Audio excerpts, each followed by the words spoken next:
ഓം ഓം നമോ നമോ നാരായണായ. നാരായണായ. ഇത് ഭക്തജനങ്ങളുടെ പ്രിയപ്പെട്ട ഗുരുവായൂർ ക്ഷേത്രം.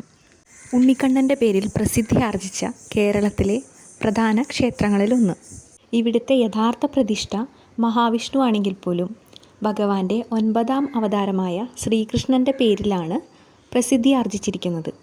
ഗുരുവായൂരപ്പൻ എന്ന പേരിൽ അറിയപ്പെടുന്ന ഭഗവാനെ ഉണ്ണിക്കണ്ണൻ്റെ രൂപത്തിലാണ് ഭൂരിപക്ഷം ഭക്തരും ആരാധിക്കുന്നത്.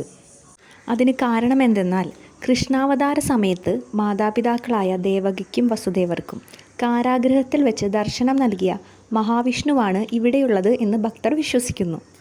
ഭക്തർക്ക് ഏറെ പ്രിയപ്പെട്ട ഈ ഗുരുവായൂർ ക്ഷേത്രം ആദ്യകാലത്ത് ഒരു ദേവീക്ഷേത്രമായിരുന്നു എന്നാണ് വിശ്വസിക്കുന്നത്.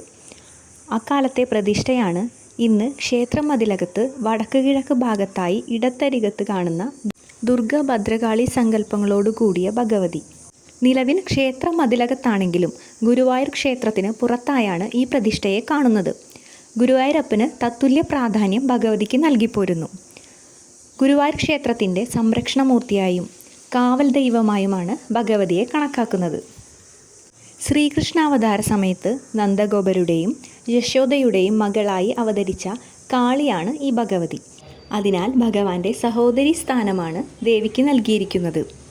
കംസന്റെ പിടിയിൽ നിന്ന് വഴുതി മാറിയ ആ പെൺകുഞ്ഞ് ആകാശത്തേക്കുയർന്ന് അയാൾക്ക് കൃഷ്ണൻ്റെ ജനനത്തെപ്പറ്റി മുന്നറിയിപ്പ് നൽകി അപ്രത്യക്ഷയായി എന്നാണ് പുരാണത്തിൽ പറയുന്നത്. ഭദ്രകാളി വനദുർഗ ഭാവങ്ങളിലുള്ള ആദിപരാശക്തിയുടെ ഈ പ്രതിഷ്ഠ ഗുരുവായൂരിലെത്തുന്ന ഭക്തരുടെ ദുഃഖങ്ങൾ ഇല്ലാതാക്കുന്നു എന്നാണ് വിശ്വാസം. വനദുർഗാ സങ്കല്പം ഉള്ളതുകൊണ്ട് തന്നെ ശ്രീകോവിലിന് മേൽക്കൂരയില്ല.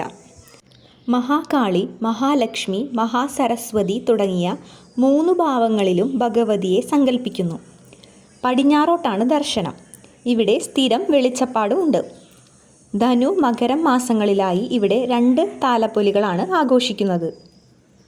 ഭഗവതിയെ കൂടാതെ ഗണപതി, അയ്യപ്പൻ, സുബ്രഹ്മണ്യൻ, ഹനുമാൻ, അനന്തൻ, നാഗദൈവങ്ങൾ തുടങ്ങിയ ദേവതകൾ ഉപദേവതകളായി നിലകൊള്ളുന്നു.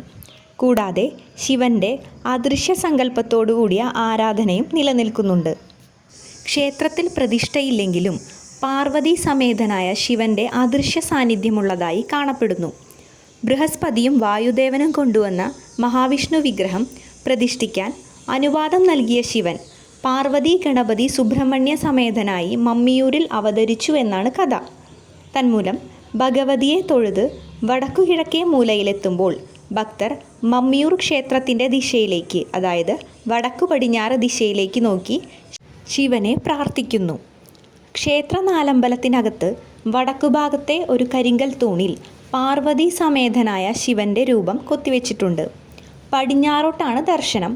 ഇവിടെയും ഭക്തർ വന്ന് പ്രാർത്ഥിക്കാറുണ്ട്. ഗുരുവായൂരിലെ ഇടത്തരികത്ത് ഭഗവതിയുടെ വിശേഷങ്ങൾ ഇഷ്ടപ്പെട്ടു എന്ന് വിശ്വസിക്കുന്നു. Like, share, subscribe.